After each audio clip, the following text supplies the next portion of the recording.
Proceedings this afternoon. The big issue with Rob Huff's car, I understand, is that it rolled several times. We didn't see the actual accident, we just saw the aftermath. But Huff's car really badly damaged. Vinay, the car not too bad, we understand. Vinay himself was winded. We saw him standing at the side of the barrier.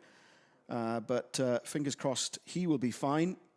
And the team will sort something out for the next pair of races, which are now just a week away. Just under a week, in fact, as we race on the Sunday morning next weekend at the Hungaroring. Track temperatures, air temperatures climbing then as the Sunday afternoon goes on here at the Salzburgring. That's the man who's on pole position for race 2, failing to score in race 1 after a collision with Dan Lloyd. That's Roberto Colciago, pole position, and we know the Hondas always make a good start.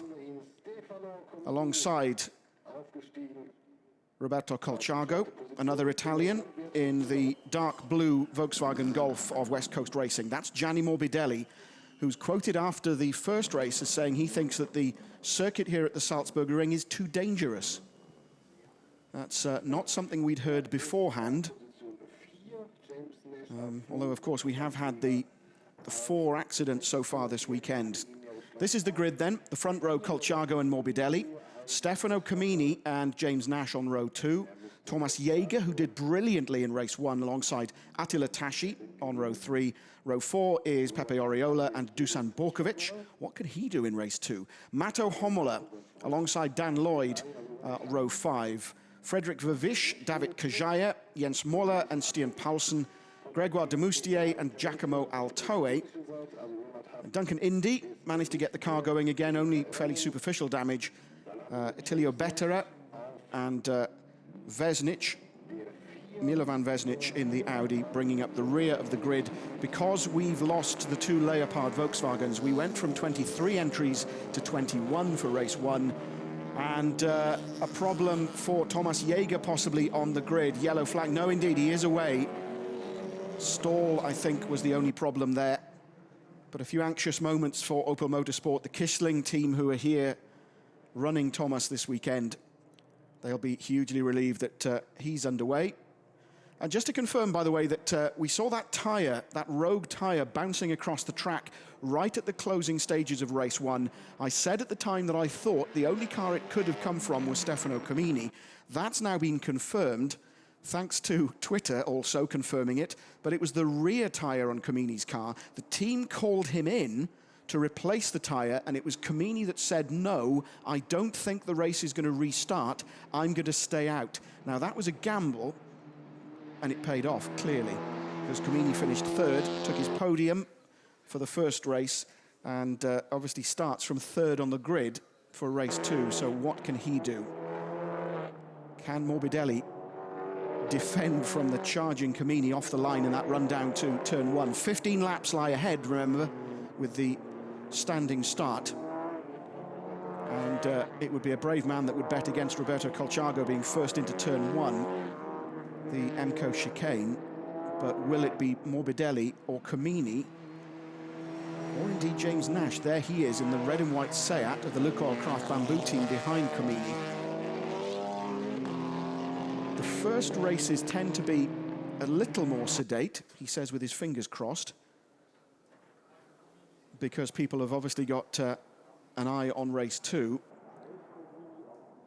On this occasion, there is only a week between race meetings, so no one can afford to have cars too badly damaged, but the gloves do come off slightly, as I'm sure you'll have noticed in the 2.5 years or so that the TCR International Series has been going. There's our race 1 winner, Dusan Borkovic, who handled both the start and the restart brilliantly to hold off Mato Homola. He knew that Homola would be quick up the hill, and so put the pressure on from the word go. Brilliant start, and managed the restart very well. There is Dan Lloyd, disappointed, I'm sure, not to have scored any points in his first TCR race. What can he do? starting from 10th on the grid for this second race. There's the Lucol Craft Bamboo Management. There's James Nash's engineer Nick Clipson on the right of your screen with the headset.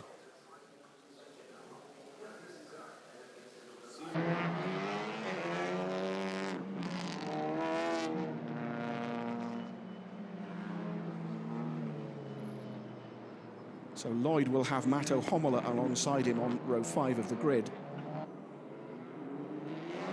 Obviously things reshuffled because of the 2 Leopard cars withdrawing.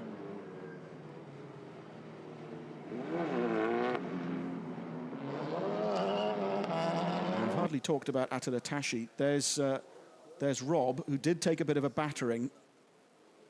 Someone was telling me there's a big bruise on his arm after that big shunt in race 1, but he looks quite chilled. It's more a case now of what the team can do to get the car sorted for next weekend in Hungary. But Tashi, after those dramas on Friday and the car being driven up overnight from Italy, what can he do? This would be a dream for the team if he could get on the podium or better in race 2. Tashi starts from row 3, from 6th on the grid. That's a lady that we saw an awful lot of in race 1, Andriana Borkovic. I wonder if we'll see as much of her in race 2. What can Dusan do? More importantly, what can Roberto Colciago do from the left-hand side of the grid looking down the track towards turn 1? So 19 cars on the grid. The green flag is poised.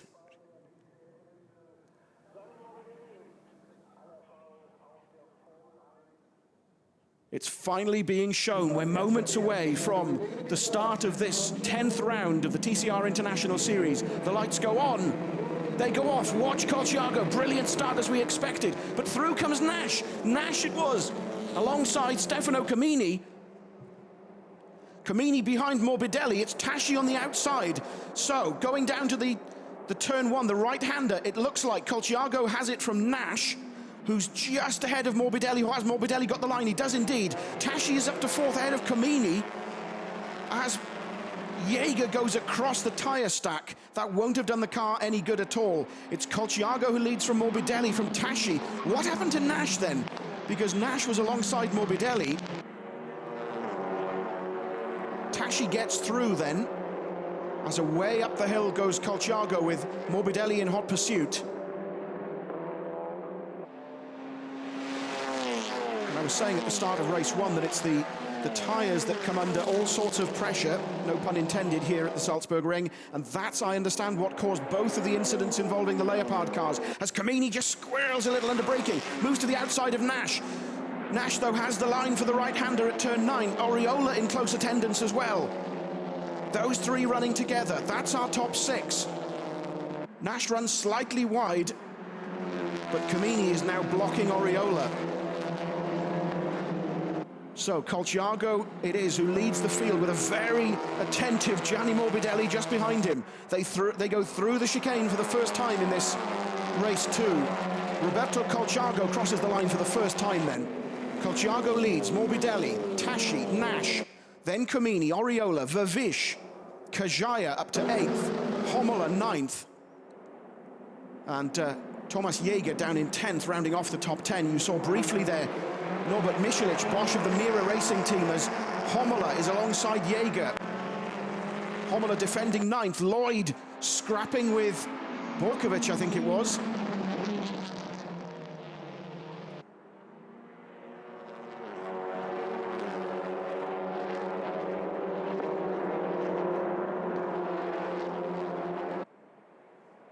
On lap 2 of 15, Roberto Colciago carrying maximum success ballast of 30 kilos, remember. He leads race 2 here at the Salzburgring, as we're looking at the scrap between Kajaya, Homola and Jaeger.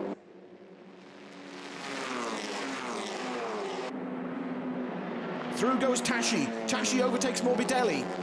So Tashi through into 2nd place as they go round turn 9. Camini now all over the back of Morbidelli's car, with both Nash and Oriola behind. So Camini's taken 4th place away from Nash. Oh, Morbidelli and Tashi touch. Tashi, though, has the line. No, he doesn't. Morbidelli closes the door. So it's Colciago from Morbidelli, Tashi, then Comini. Then it's the two Lukoil Craft Bamboo cars of Nash and Oriola, with Vavish tucked in just behind. Comini now looking at the back of Tashi's car as Oriola and Nash are side by side. Does Nash have the position? No, indeed. They go through turn one. Almost side by side. There's not quite enough room for them. And that's where Morbidelli retook second place from Tashi.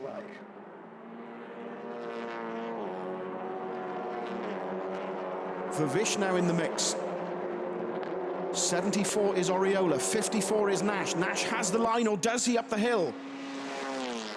Morbidelli defending from Tashi. Then Comini. The two Seats side by side. If it stays like this, Oriola will have the line for the right-hander at 10. Tashi and Morbidelli alongside each other. Tashi, though, has the position. He has second place from Morbidelli. Comini waiting to pounce as well, so Tashi judges his moment perfectly as Comini looks around the outside of Morbidelli. The two side by side through the Fahrerlager curve. Morbidelli, though, forces Comini out to the outside. Switches through to the inside. Morbidelli tucks in behind Tashi. Those three running together through the chicane. So we're on lap 4 of 15. Colciago leads from Tashi now from Morbidelli, as Morbidelli defends from the weaving Stefano Comini. Then it's Oriola from Nash, from Vavish, then Kajaya. Thomas Jäger 9th, Homola down to 10th. And Colciago pulling away from Tashi. The gap now 2.5 seconds, just under.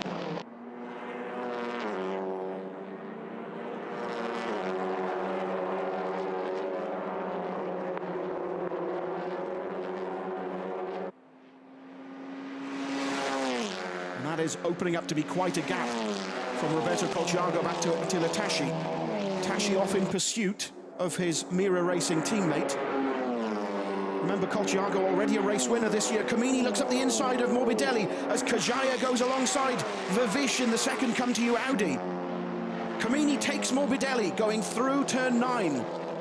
So it's Comini up into third as it's now Oriola who drives up the inside of Gianni Morbidelli. Beautifully judged by Pepe Oriola, so Oriola moves up into fourth. Morbidelli drops back into the clutches of James Nash. Through the chicane then, to end lap 4. Colciago from Tashi, from Comini, then Oriola, then Morbidelli, then Nash. Vavish, Kajaya, Jäger and Homola rounding off the top 10. So Comini's next target, Attila Tashi. While Nash looking up the inside, just tucked in behind Morbidelli. Borkovic now in 11th place, looking at the back of Homola. Kajaya and Vavish scrapping for 7th place.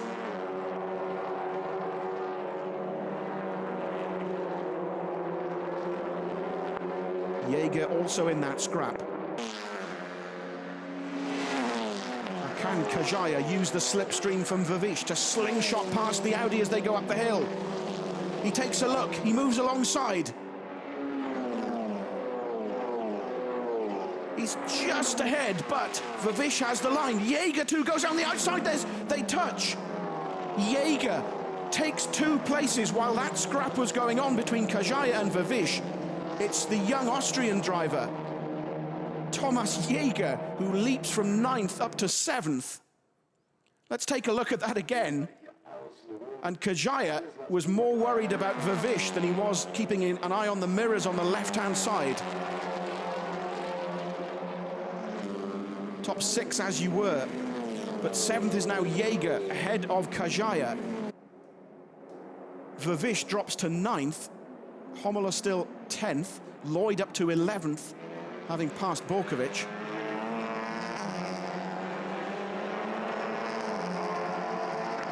And that's de Moustier making a move on Moller in the Seat, but indeed not coming off. Giacomo Altoe goes past the Opel.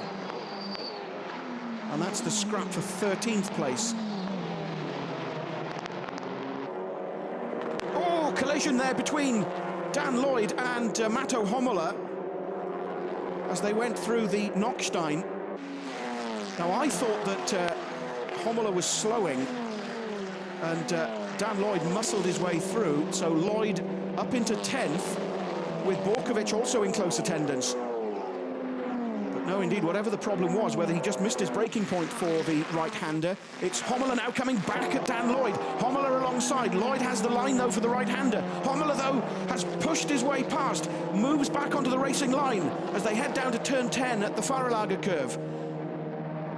Homola, you see what I mean? He just missed the point, turned in, and there was Dan Lloyd. The two touch, but no major damage between the two. But Borkovic off and into the gravel at turn 10. And so the winner of race 1 won't get a fairy tale points finish in race 2. He's off and out as we look at Tashi, Camini, Oriola, Morbidelli and Nash. Camini just tucked in behind Tashi. There are yellow flags, surprisingly enough, but Borkovic is well out and in the gravel.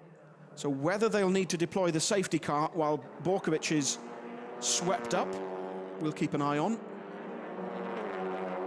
No issue as yet, no safety car. It's just at turn 9, turn 10 where the yellow flags are. There's Colciago, a yawning gap now back to second place Tashi, Camini, Oriola, Morbidelli, Nash, and behind Nash, it's Jaeger, Kajaya, and Vervish.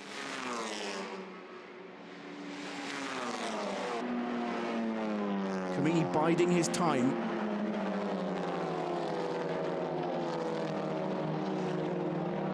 Looks to go around the outside, but Tashi moves across to block. And this would be a fantastic result for the team, both for Yas from Italy, who build the cars, and for Mira Racing, who run them. A 1-2 for them, particularly with maximum success ballast for Roberto Colciago and that overnight drama on Friday for Tashi. What a way to round off the weekend. Tashi just moves across to deny Camini the toe. Oriola, Morbidelli, Nash, Jaeger, Kajaya, Vervish, and Matto Homola rounding off the top 10.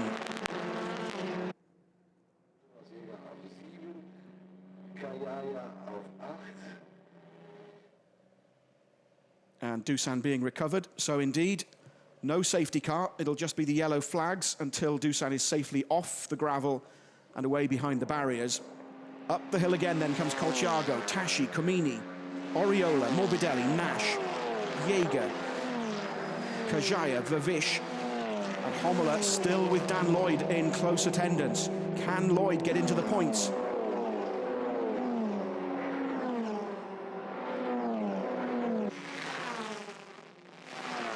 So this is the scrap then for 10th place. The gap between the pair at the moment, something like 0.3 of a second. More gravel on track at turn 10 from Borkovic's excursion, but it's off the racing line, so we should be okay. Tashi, Camini, Oriola, Morbidelli and Nash running close together, as Oriola just takes a different line from the outside of Camini.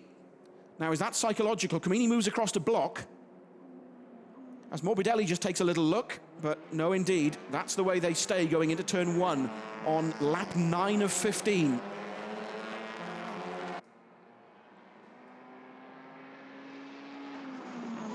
What will happen to the tyres? They are all defending, they're all driving around the same, so the same level of aggression between them. Are they saving their tyres for a last push in the final few laps of the race?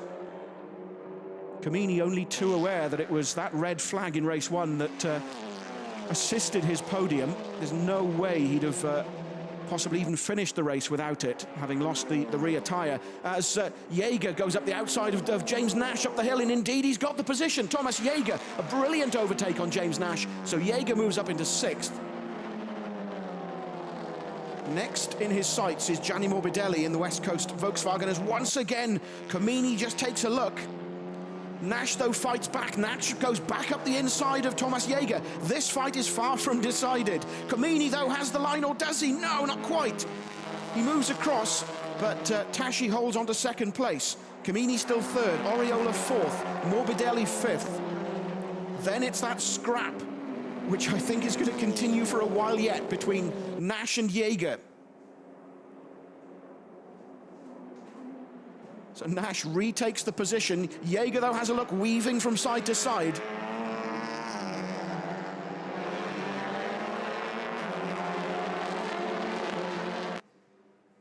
And this is the passing maneuver, as Jaeger just flicked from side to side. Wrong-footed James Nash going up the hill towards turn 8, the left-hander. And then Nash came back at him and went up the inside, as Jaeger perhaps was concentrating too much on Morbidelli ahead. Was that contact between Comini and Tashi? I don't think it was, as once again, it's Jaeger and Nash going together. It's Jaeger ahead. He's retaken the position. Can Nash do the same again? Although Jaeger will be watching for it, I suspect, this time. Nash holding off Kajaya now, as Jaeger pulls out slightly, pulls a slight advantage on Nash. And so this time Jaeger makes it stick. Jaeger up into 6th, Nash to 7th, ahead of Kajaya. And 16 is Kajaya.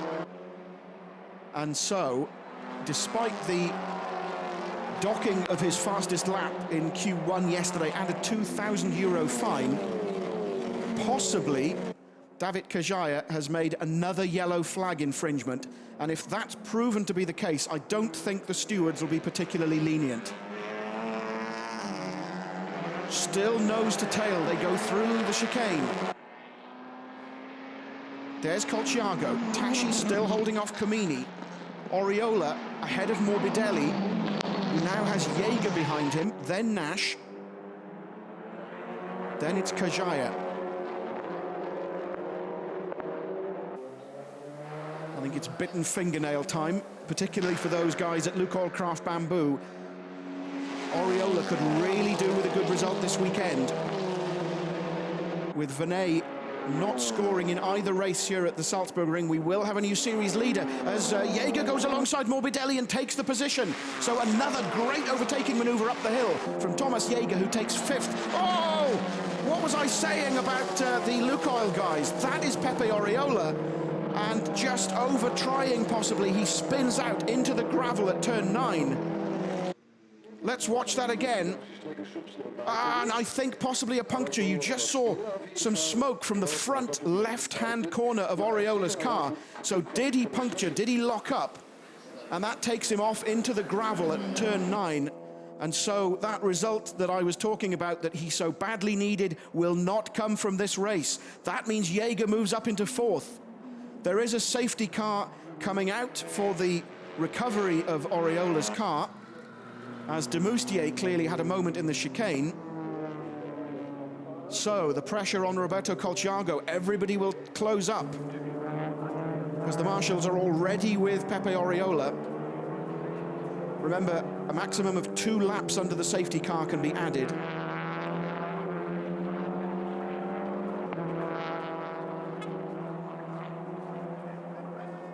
Now, if we can see the other side of Oriola's car, is that front left punctured? Is that what caused the incident?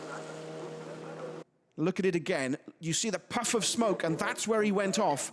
I wonder, because the front left, or punctures involving the front left tyre, were what caused the retirements of both the Leopard Volkswagens in race 1.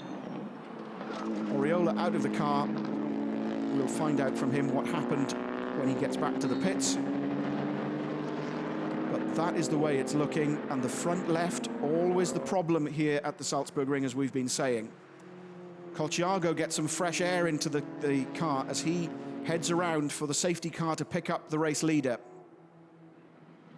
Fingers crossed it'll be a short safety car intervention once the marshals can clear Pepe Oriola's car. An issue there potentially with gravel on the track. So the car on track waiting, I suspect, for a flatbed to take the car back to the pits.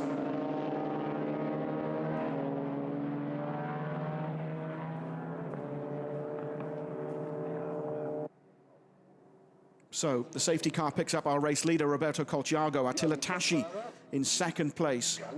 Stefano Camini third. Thomas Jaeger. Some brilliant overtaking manoeuvres from the young Austrian up into fourth. Ahead of Gianni Morbidelli, who, if he finishes in fifth, will score the best result of the season for West Coast Racing so far. James Nash is sixth. David Kajaya seventh. Dan Lloyd in eighth, and so up into the points. Matteo Homola ninth. Giacomo Altoe in the points too for the other West Coast Volkswagen in 10th.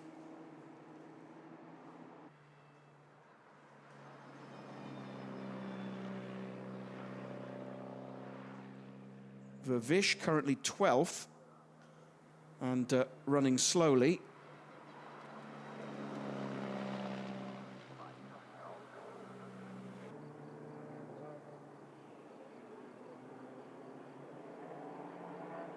Up the hill then comes the safety car. For the first safety car lap, you see already we've had one added. This new race duration will be 16 laps. And into the pits comes Vervish. No sign of anything obvious, but not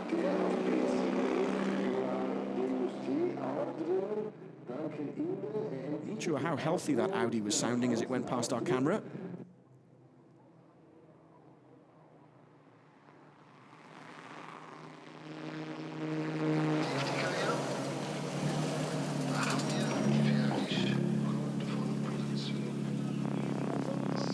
Very much mixed fortunes from Come To You Racing in this second race at the Salzburgring.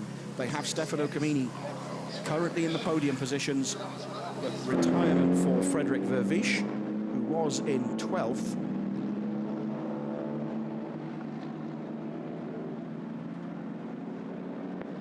Several issues at the back of the field.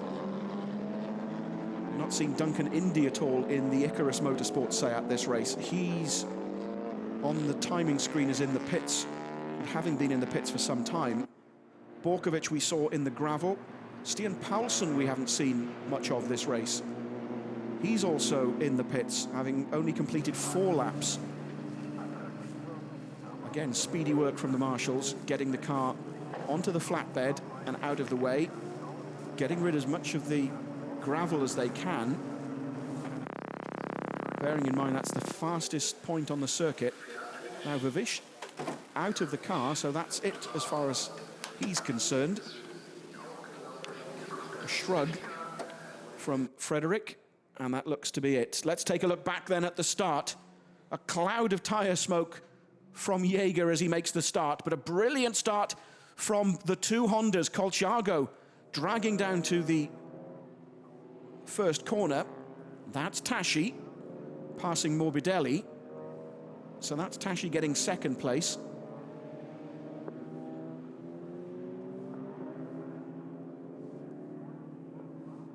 Some very happy faces at Mira Racing. That's the moment where Dusan Borkovic, our race 1 winner, went off the track. Do you know, Adriana doesn't look quite as happy as she did in race 1. And that's the most recent incident. Pepe Oriola,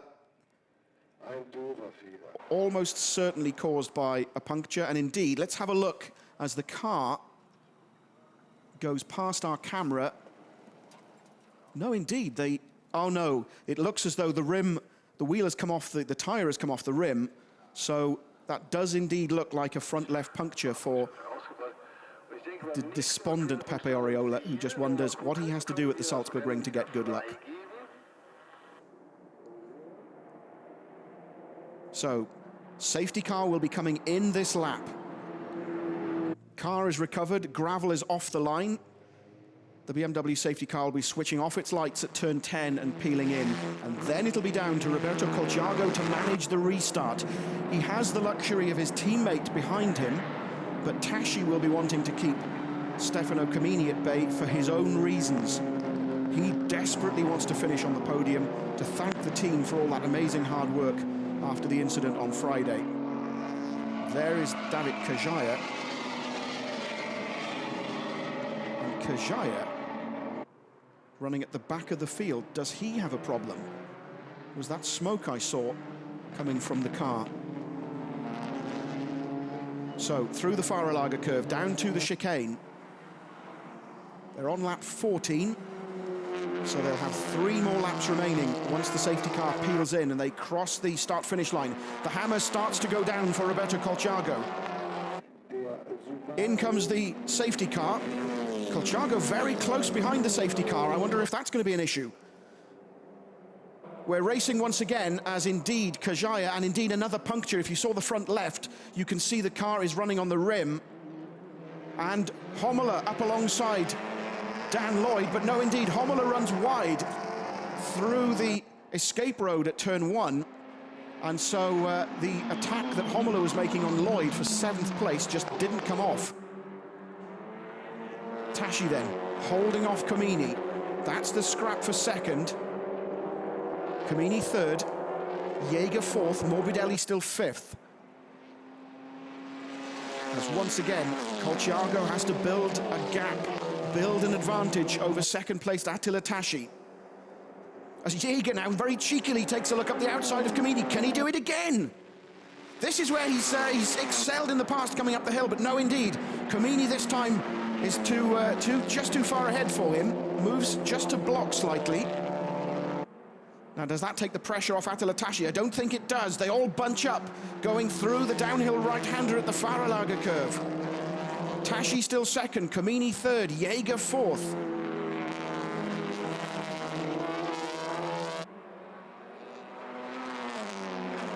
Bumper to bumper, they go through the chicane, up to the start-finish straight, as Comini kicks up some dust from the outside of the final bend.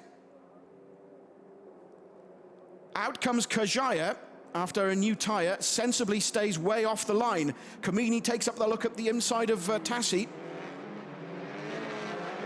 Not going to work this time, Stefano. Now, what's going to happen going up the hill? We know this is where Jaeger likes to make his move. Is he going to be close enough behind Comini?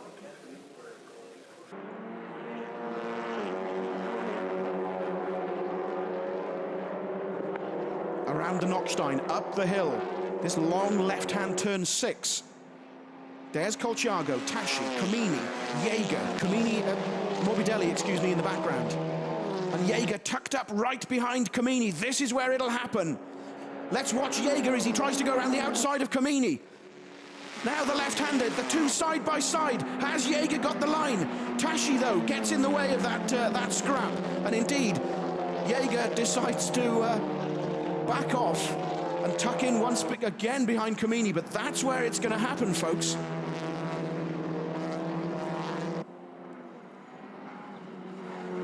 One more chance for Jaeger to make it stick going up the hill. We're on the penultimate lap. And so, Colciago crosses the line to start the final lap. Lap 17. Colciago leads from Attila Tashi, 1-2 currently for Mira Racing. Comini 3rd for Come To You. Then Thomas Jaeger in the Kissling Motorsport Opel Astra. Can he get on the podium and sideline Stefano Comini on this final lap?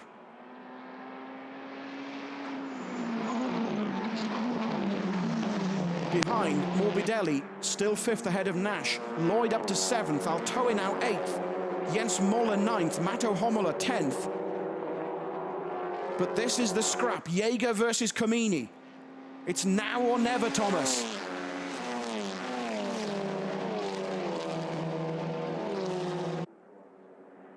Just tucks in, he's in the right position. He moves out once again, not quite. Now he makes his move. Comini, though, defends, forces him to the outside line, and no, indeed, it's not going to work. Thomas Jaeger, unable to get past the two-time TCR International Series champion, who squirrels under brakes. The Audi hard into that down right-hander on the line, holding off Thomas Jaeger. But as they come through the chicane for the final time, it will be Italy's Roberto Colciago, who takes his third win of the season, despite carrying maximum success ballast here at the Salzburgring. A delighted Attila Tashi takes second place, Stefano Camini third, and so finishes on the podium. Look at that, that's the reaction. There is Norbert Michelic, David Bari, the team manager in the background. They are absolutely delighted, and you cannot blame them. What a roller coaster of a weekend they have had. Congratulations to Mira Racing. Congratulations for Jas on bringing that car through the night on Friday. Well worth it. Congratulations, guys. And I'm sure the champagne will taste particularly sweet this afternoon as Camini pulls alongside Colciago. Off the line, picking up whatever rubber he can. In this slowing down lap, they'll come into the pit lane. And as I was saying at the end of race one, it's 2 podiums back-to-back because of the short break between the races. So the podium for race one, the podium for race two, and then the drivers will be whisked inside for the press conference. And plenty to talk about, I suspect, at the end of 2 fascinating races once again here at the Salzburgring. I wonder if Morbidelli's changed his opinion that he was giving to journalists after race one, that it's too dangerous to race here at this particular track. But Roberto Colciago, oh, wow, what a result for him. Winner in race one in Bahrain, winner in race one in Monza, and now winner in race 2 at the Salzburgring. 1-2 for Mira Racing, 1-2 for Jas, 1-2 for the Honda Civics. And Attila Tashi, you have to say, there'd have been a time on Friday that he just thought, well, I may as well go home. Who'd have thought that he would be finishing second in the race here at the Salzburgring this weekend? Applause from the marshals. They deserve congratulations too for the way they've dealt with the numerous incidents that have been taking place here this weekend. Camini just holds his hands up in thanks to them as he comes into the pits. No, in fact, a slight change here. The entire field will be parked up on the grid for the podium celebrations. And so 1, 2, 3, just at the entrance to the pit lane, the other cars lining up behind them. There is Roberto Colciago. He will punch the air, I dare say, in celebration. He goes over to congratulate his young teammate, Attila Tashi. Well done, guys. A job well done. And look at the smile on Roberto's face. Came to the Salzburgring 16 points adrift of Jean-Carl Vernet. Win number 3, he says. I'm more than happy with that.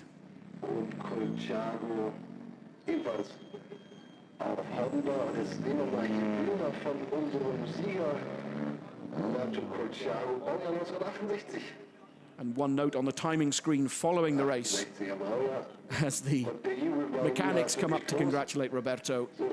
Dan Lloyd is under investigation for possibly overtaking under yellow flag.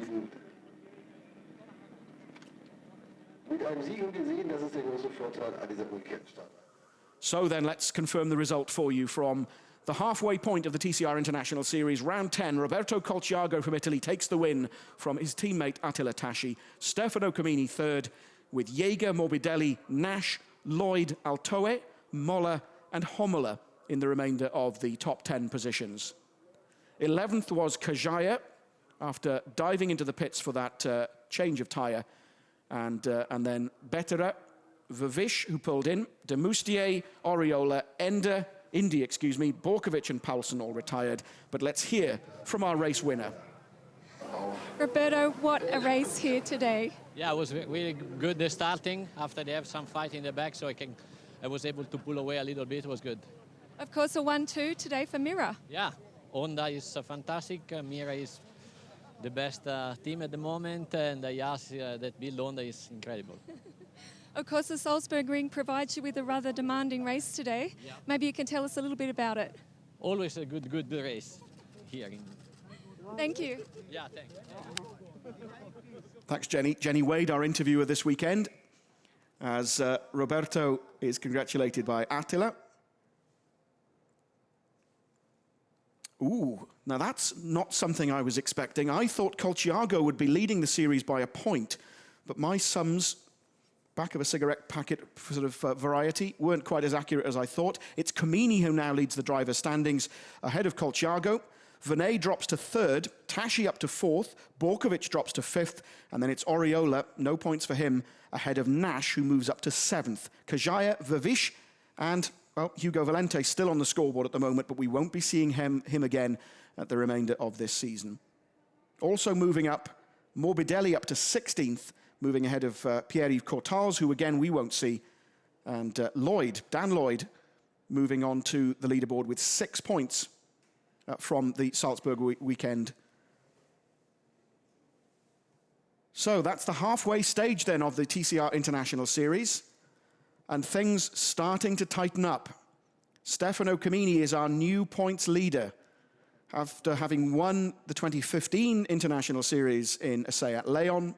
He won the 2016 series at the wheel of a Volkswagen Golf. It's going to be a brave man who'd bet against him to take the 2017 title at the wheel of the third different type of car, the Audi RS3 LMS run by Come To You Racing.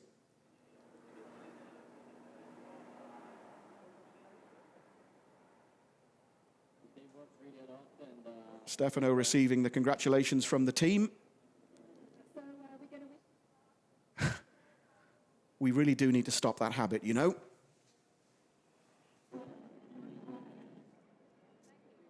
You have to feel also for Matto Homola. He must have been confident of getting the first win for the Opel Astra in the TCR International Series after starting race 1 from pole. Wasn't to be. He finished 10th in race 2. On the podium, of course, in race 1, but that elusive victory still up for grabs for the Opel Astra. When will it join the likes of the Honda, the Volkswagen, the Seat and the Audi as race winners in the TCR International Series? That's it from the Salzburgring. Thanks for watching. Goodbye.